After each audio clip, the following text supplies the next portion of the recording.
Clarify करने की कोशिश की कि कोई किसी झांसे में ना आए, हमारा एमआईएम से कोई गठबंधन होने नहीं जा रहा। क्या कहना है? हमारा भी तो किसी से गठबंधन नहीं है। हमारा तो अभी तक हम तो राजभर साहब के साथ हैं भाग्यदारी संकल्प मोर्चा के तहत, और हमारे पार्टी के यूपी के प्रेसिडेंट ने इस बात का ऐलान भी किया कि हम एमआईएम पार्टी आने वाले 2022 के असम्बली चुनाव में हम 100 असम्बली सीट पर इंतखाबात में हिस्सा लेंगे। हमने लोगों से एप्लीकेशन लेना भी शुरू कर दिया। शौकत साहब गांव-गांव ज़िले कॉन्स्टिट्यूंसी फिर रहे हैं, और हर पार्टी को इख्तियार है कि वो फैसला ले अपनी पार्टी की अच्छाई के लिए। मगर हमारा तो क्या, हमारे पार्टी के जिम्मेदार ने किसी पॉलिटिकल पार्टी से बातचीत की या किसी दूसरे पार्टी के एमपी से बातचीत की? कुछ बातचीत ही नहीं की हमने। तो सर ये बात कैसे है, क्योंकि कहा जाता है नहीं तो अगर स्मोक हुआ है, धुआं उठा है, तो भाई किसने आग लगाई है ये वो देखा जाए। हम तो नहीं कहे, हम तो अपने काम में मसरूफ हैं, हमको तो पता भी नहीं है। हमारे तरफ से ना हम उसको बोले हैं, ना हमको मालूम है ये क्या हो रहा है। तो जो पार्टी अपना फैसला ले सकती है, वो अपना फैसला, हम भी अपना फैसला लेंगे। आपकी तरफ से कोई इस तरह का प्रयास नहीं किया गया मांझी में? कुछ भी नहीं, कुछ हुआ ही नहीं। अगर कुछ होता तो हम ऑफिशियली बता देते आपको।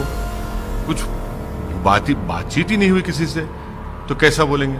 तो मायावती जी के बयान पे क्या कहना है आपको? नहीं, वो उनकी पार्टी, वो उनका फैसला करे, हम अपनी पार्टी का हम अपना फैसला करेंगे। हम कैसा किसी और के पार्टी के फैसले पे हम कैसा बोलेंगे? हर पार्टी को अपनी पार्टी को आगे बढ़ाने का इख्तियार है, तो हमको भी अपनी पार्टी का यूपी में आगे बढ़ाने का इख्तियार है और रहेगा। सर उत्तर प्रदेश में बता देंगे कि आपकी क्या स्ट्रेटेजी रहेगी, कितने सीटों पे चुनाव लड़ेंगे और क्या आपकी प्राथमिकता रहेगी? उत्तर प्रदेश के जो हमारे अध्यक्ष हैं शौकत अली साहब ने, वहाँ की पार्टी यूनिट ने ये फैसला लिया और मीडिया को बताया कि हम उत्तर प्रदेश के चुनाव में 100 असम्बली सीट पर इलेक्शन लड़ेंगे। इस सिलसिले में एप्लीकेशन भी जो प्रोस्पेक्टिव उम्मीदवार उनसे ले रहे हैं, ज़मीन पर जाकर काम भी कर रहे हैं, और पिछले ज़िला परिषद चुनाव हुए हैं, हमारा बेहतर नतीजा निकला है। और मैं खुद पूरे पार्टी के जिम्मेदारों के साथ, हमारे इम्तियाज़ जलील के साथ एमपी हैं, सब मिलकर हम लोग उत्तर प्रदेश में फिरेंगे, अपनी पार्टी को, संगठन को मजबूत करेंगे। तो बड़ी अच्छे तरीके से, ताकत के साथ हम लोग इलेक्शन में हिस्सा लेंगे, और उससे पहले पूरी तैयारी चल रही है। सर हालांकि बयान दिया गया कि कोई ताल्लुक नहीं है गठबंधन का, कोई क्रम न बनाया जाए, लेकिन चुनाव, क्योंकि पॉलिटिक्स में कुछ भी संभव है, अगर चुनाव करीब आने के साथ ही अगर उधर से कोई ऑफर आपको मिलता है गठबंधन में जाने का, तो क्या बसपा के साथ जाएंगे? देखिए, ये फ्यूचर में क्या होगा उसके बारे में स्पेकुलेट करना तो गलत बात है, मगर प्रेजेंट की मैं आपकी बात आपसे कर रहा हूँ, उसका जवाब भी आपको दिया हूँ। फ्यूचर में क्या होता मुझे नहीं मालूम, मुझे बिल्कुल नहीं मालूम। मुझे तो ना तो मैं एस्ट्रोलॉजी में बिलीव करता हूँ, ना मुझे नॉलेज ऑफ अनसीन है। प्रेजेंट में जो हालात है मैंने आपको बयान किया। फ्यूचर में क्या हो सकता है नहीं मालूम, और फ्यूचर में कुछ भी हो सकता है या नहीं भी हो सकता है, तो इसका तो मुझे पता नहीं है। अच्छा, इस तस्लीर नाम लेके और इसको क्लियरिफाई करना, उसको आप देखते हैं कि एक कोई मैसेज देने की बात हो? नहीं, ये हमारा नाम तो कोई भी ले सकता है ना, कोई हमारा नाम लेने पर तो कोई पाबंदी नहीं है भारत में। हमारा नाम अच्छा नाम है, हमारे पार्टी का, हमारे नाम से अच्छा हमारा पार्टी का नाम है। हमारी पार्टी बड़ी पॉपुलर है उत्तर प्रदेश में, मजबूत है, और 5 साल से ज़्यादा जो पिछले असेंबली चुनाव में हम लड़े थे और अब में बहुत फ़र्क आ चुका है। ये अलग बात है कि लोगों को समझ में नहीं आ रहा, दिख नहीं रहा, बट ज़मीन पर बहुत अच्छा काम हो रहा है। हम खुद जाकर वहाँ पर काम करेंगे। कोविड की सेकेंड वेव की वजह से हम रुक गए, वरना तो हम जा रहे थे, फिर जाएंगे, अच्छा करेंगे। जैसा की बात कही, उसमें वैक्सीनेशन को लेकर उन्होंने काफ़ी जोर दिया और काफ़ी संतोषजनक प्रधानमंत्री ने संतोष जताया कि जिस तरीके से वैक्सीनेशन पे काम हो रहा है वो काफ़ी अच्छा हो रहा है, रिकॉर्ड भी कायम किया गया।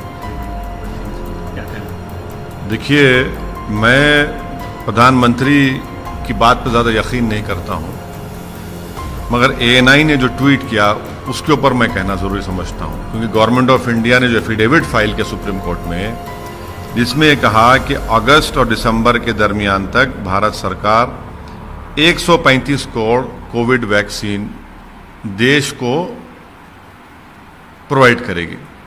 28 मई को प्रकाश जावड़ेकर साहब का बयान है कि दिसंबर तक मोदी सरकार 213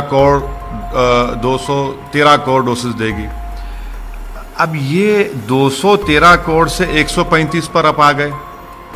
हमारा पहला सवाल यह है कि फिर आपने झूठ कहा था क्या? यही बात जनाब पॉल साहब जो नीति आयोग के साइंटिफिक एडवाइजर ने कहा था कि हम दिसंबर तक 213 करोड़ देंगे। दूसरी झूठ। तीसरी झूठ मोदी सरकार की यह है कि आज की तारीख में भारत बायोटेक महाना मंथली सिर्फ 50 लाख वैक्सीन दे रहा है और मोदी सरकार देश को यह कह रही है कि जून में 50 लाख दिए हैं तो अगस्त से दिसंबर तक वो लोग 7 करोड़ 60 लाख डोसेस देंगे। भाई ये अफसानों में, ये कॉमिक बुक्स में अच्छा लगता है इस तरह के बड़े बड़े नंबर छोड़ देना। आप जून में 50 लाख और आप कह रहे अगस्त से 7 करोड़ 60 लाख देंगे भारत बायोटेक। चलिए वो तीनों पब्लिक सेक्टर अंडरटेकिंग को मिला भी लीजिए, जो गुजरात का कंसोर्टियम है उसको भी मिला लीजिए। तो ये इनका सरासर एक के बाद एक इनके झूठ, इनकी गलतियां एक्सपोज हो रही देश की जनता के सामने।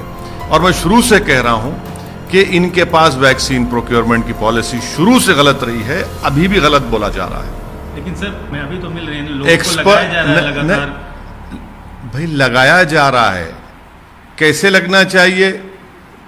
रोज 1 करोड़ लगना चाहिए, तभी तो जाकर आप दिसंबर तक जो आपका अडल्ट पॉपुलेशन है, जो आपके फ्रंटलाइन वर्कर्स हैं, जो हेल्थ वर्कर्स हैं, जो आपके 18 साल से ज्यादा के लोग हैं, उन सबको तो कर पाएंगे ना आप ही ने तो दावा किया था, हमने तो दावा नहीं किया।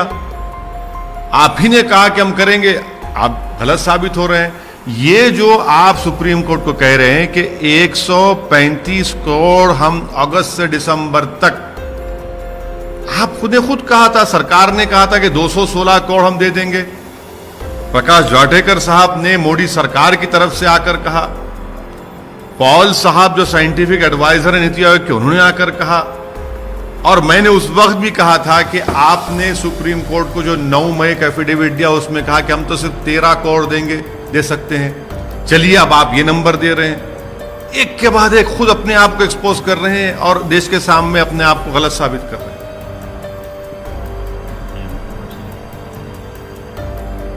Well, you see, no, MIM party has not spoken to any political party. Can anyone tell us or show us that whether any other political party, whether their MPs or their party's responsible people have spoken to the MIM party, president of UP or any of the representative of MIM party? No such talks have ever happened. We are, as of now, in alliance with Mr. Rajbhar's Sankalp Morcha. Our party president of Uttar Pradesh has made an announcement that MIM party in the forthcoming assembly election UP will contest in 100 assembly seats, and we have asked for applications.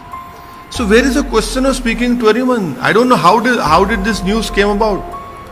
Neither did we say it, and neither can any other political party can tell us whether their MP or their leaders have spoken to any representative or a responsible person of MIM party. So this is just a loose talk which has no truth in it whatsoever. But sir, no, you're right. But who created this smoke?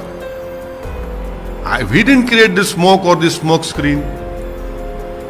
We are not at all responsible for it. And any political party, it is their right to do what is good for them. And what is good for MIM party will certainly do it. One important fact which one must remember is that in the last assembly elections which were held in 2017, and now we have worked very hard in UP. I'm not saying that every corner has been covered, but definitely our organization has been strengthened. Definitely our party is more visible on the ground. We have won more seats as compared to what we had won in the Zilla Parishad elections. So this time around, I'm sure that our performance will be very good, and we will definitely contest. Because of second wave of COVID, my many visits to UP were postponed because you cannot go in COVID. But now, when restrictions have come down, there's no more lockdown or curfew. We'll definitely again. I'll be going to UP, visiting UP, meeting my party organization, meeting the people, and we'll definitely go ahead. I only want to ask the Prime Minister, your scientific advisor, Mr. Paul, had said, public statement he had made that by December 2020, 213 COVID vaccination doses will be given to the people of India. Mr. Prakash Javadekar, the Information Broadcasting Minister of Modi government, on 28th May, his statement was published that reiterated the same thing, that 213 doses will be made available to the people of India. Now you submit an affidavit to the Supreme Court stating, the Modi government submits an affidavit stating that 135 crores, only 135 crores vaccine will be available to the people of India between August and December. Now who is misleading and lying to the people of India? Why is the government changing their statement?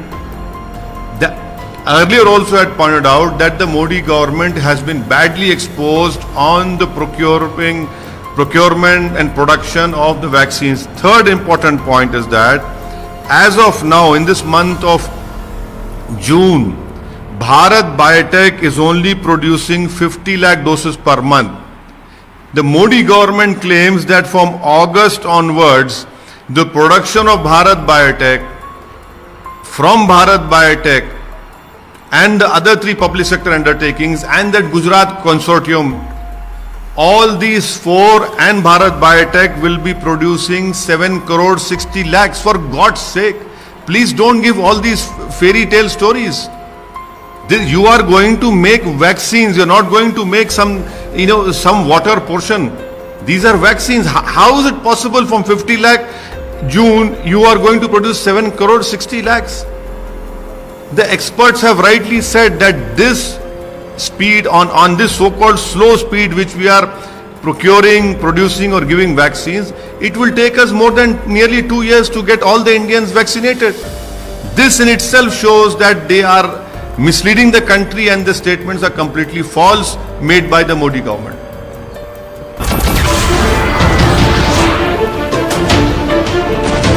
नमस्कार, मैं हूं मानक गुप्ता। अगर आपको हमारा ये video पसंद आया हो तो इसे लाइक और शेयर जरूर करें, और हां, हमें सब्सक्राइब और फॉलो करना ना भूलें ताकि आप देश और दुनिया की कोई खबर मिस ना करें। तो जुड़े रहिए हमारे साथ और देखते रहिए न्यूज़ 24।